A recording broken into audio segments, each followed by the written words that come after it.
ओम शांति। सुनते हैं आज 8 दिसंबर 75 पार्ट 2 के अव्यक्त बाप दादा के मधुर महावाक्य। आज की अव्यक्त वाणी का टाइटल है बच्चों की विभिन्न स्टेजेज। बाबा ने संपूर्णता की परख क्या है। दूसरा, चक्कर लगाते समय बाप दादा ने 3 प्रकार के कौन से बच्चों को देखा। तीसरा, खुशी के झूले को झुलाने के लिए बच्चे कौन सा आधार लेते हैं। और लास्ट समय में कौन सा नशा होना चाहिए। अब सुनते हैं अव्यक्त बाप दादा के महावाक्य। बच्चों की विभिन्न स्टेजेज। सदा विजयी स्वरूप बनाने वाले सर्व वरदानों के अधिकारी और विश्व द्वारा सदा सत्कारी बनाने वाले विश्व कल्याणकारी पिता बोले। क्या बोले?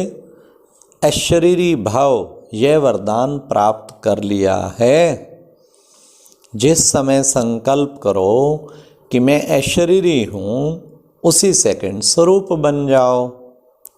ऐसा अभ्यास सहज हो गया है। सहज अनुभव होना यही संपूर्णता की निशानी है। कभी सहज, कभी मुश्किल, कभी सेकंड में तो कभी मिनट में या और भी ज़्यादा समय में अशरीरी स्वरूप का अनुभव होना अर्थात संपूर्ण स्टेज से अभी दूर है। सदा सहज अनुभव होना यही संपूर्णता की परख है। अभी बाप दादा विदेश और अपने भारत देश के सर्व बच्चों की देख रेख करने चक्कर पर निकले। चक्कर लगाते विशेष बात क्या देखी? 3 प्रकार के बच्चों को देखा।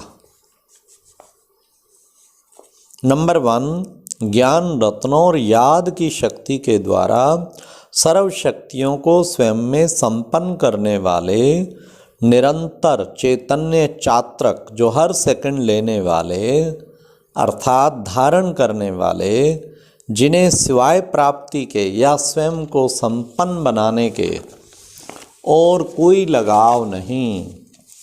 रात है अथवा दिन है, लगन एक रस है। ऐसे चैतन्य चात्रक विदेश में और भारत में दोनों ही स्थानों पर देखे।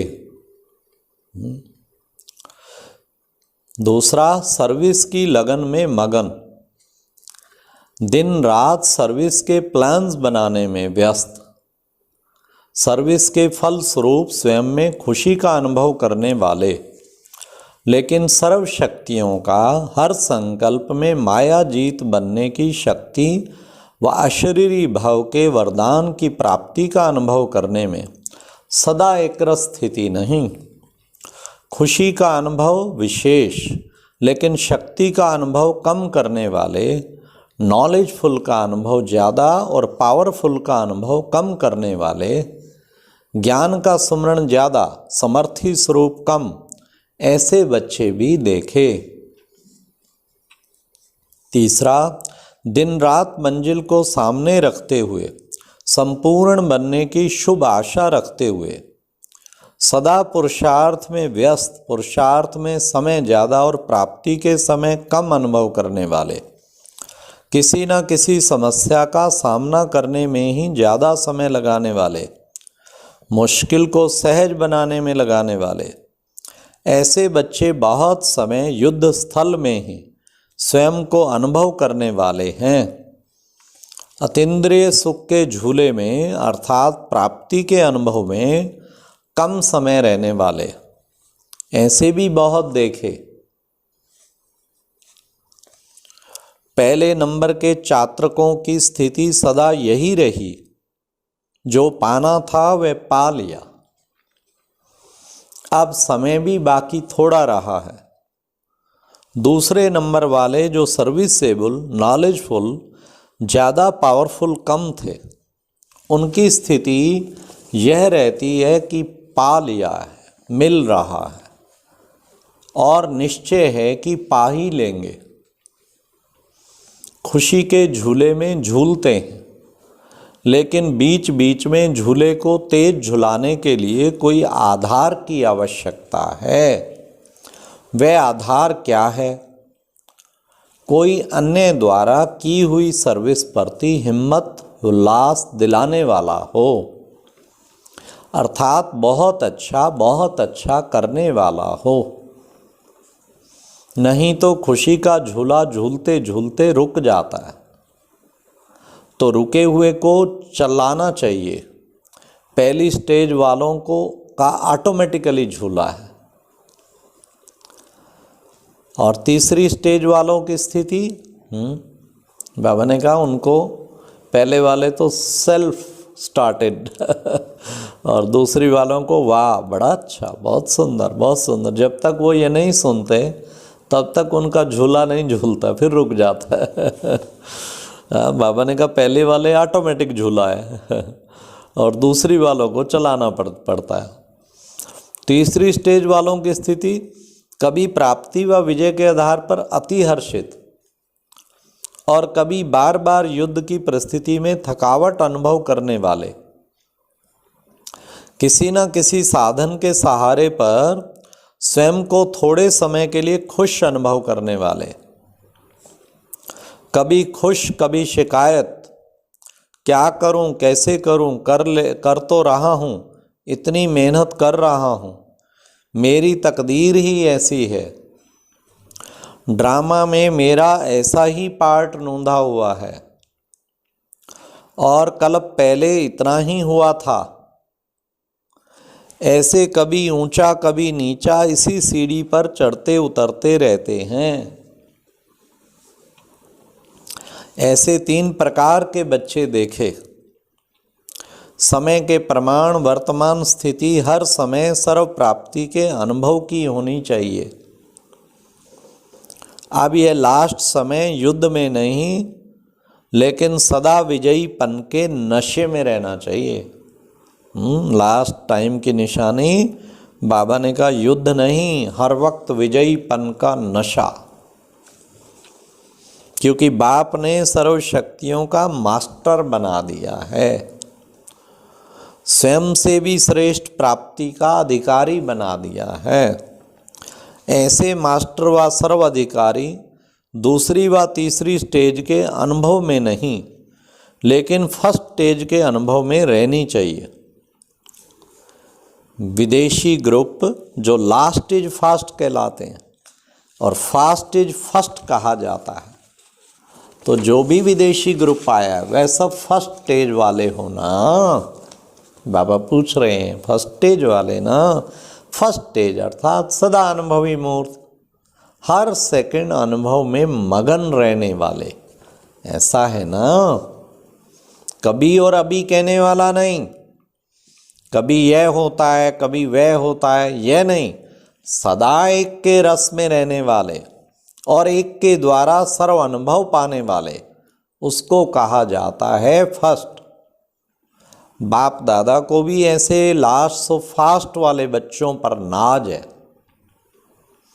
हर एक के मस्तक की तकदीर की लकीर बाप दादा तो देखते हैं ना, कि हर एक बच्चे का भविष्य क्या है। भविष्य को देख हर्षित होते हैं ना। अभी के आए हुए ग्रुप में भी अच्छे उम्मीदवार बच्चे हैं, जो विश्व के दीपक बन बाप समान अनेकों को रास्ता बताने के निमित्त बनेंगे।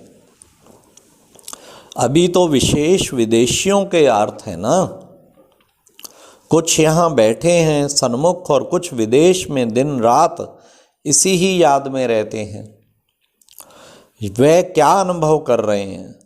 जैसे रेडियो व टीवी में कोई विशेष प्रोग्राम आना होता है तो सब अपना अपना स्विच ऑन करके रखते हैं, सबका टेंशन उस तरफ ही होता है। ऐसे ही विदेश में चारों ओर बच्चे अपनी स्मृति का स्विच ऑन करके बैठे हैं। सबका संकल्प यही एक मधुबन की स्मृति का है। पहले पहले जब बाबा आते थे, ये मुरली तो 75 की है, उस वक्त ये इंटरनेट फैसिलिटी ऐसी नहीं थी, कि बाबा मधुबन में आए तो सारा विश्व देख लेवे। लेकिन उस टाइम जब पार्टी जाती थी विदेश से भी भारत में, वो फिक्स टाइम जो बाप दादा मिलन का, उस टाइम सारे ऐसे योग में बैठे होते थे, टकटकी लगा के अपने देश में, जैसे विजुलाइज कर रहे होते थे हम भी सन्मुख हैं, पावर प्राप्त कर रहे हैं। मुरली तो पहले ईमेल थी नहीं, तो बाद में आती थी, लेकिन पर उस टाइम भी विजुलाइज करके बुद्धि सबकी वहीं टिकी होती थी। तो वही बाबा कह रहे हैं कि बच्चे, सबका टेंशन उस एक तरफ ही होता है। ऐसे ही विदेश में चारों ओर बच्चे अपनी स्मृति का स्विच ऑन करके बैठे हैं। सबका संकल्प यही एक मधुबन की स्मृति का है। दूर होते हुए भी कई बच्चे बाप को इस संगठन में सन्मुख दिखाई देते हैं। अच्छा, ऐसे साकार रूप में सन्मुख बैठने वाले व आकारी रूप में बुद्धि योग द्वारा सन्मुख बैठे हुए ऐसे सदा विजयी स्वरूप, अतीन्द्रिय सुख के झूले में झूलने वाले, प्राप्ति स्वरूप, सर्व वरदानों के अधिकारी, विश्व द्वारा सदा सत्कारी और विश्व प्रति सदा कल्याणी, ऐसे विश्व के दीपकों को, बाप दादा के दिल तख्त नशीन बच्चों को बाप दादा का याद, प्यार और नमस्ते। तो प्यारे बाबा ने इस मुरली में कितना सुंदर बताया। संपूर्णता की परख 1 सेकंड में अशरीरी हो जाना, और इसका अभ्यास करें। बीच बीच में 5 मिनट ऑर्डर दें, बिल्कुल अशरीरी हो जाएं। बाबा ने कहा रूहान की स्टेज भी नहीं और अव्यक्त स्टेज भी नहीं, एकदम अशरीरी हो जाएं, बीज रूप अवस्था। और साथ साथ बाबा ने खुशी के झूले में को झूलने के लिए कोई आधार नहीं होना चाहिए, और ये भी कहा कि सदा जो है फर्स्ट स्टेज में अपनी स्थिति बनानी चाहिए कि सदा सर्व शक्तियों और याद की शक्ति द्वारा संपन्न बनने की अनुभूति में। अच्छा, और अब यह एक बहुत अच्छी वीडियो भी ज़रूर देखें।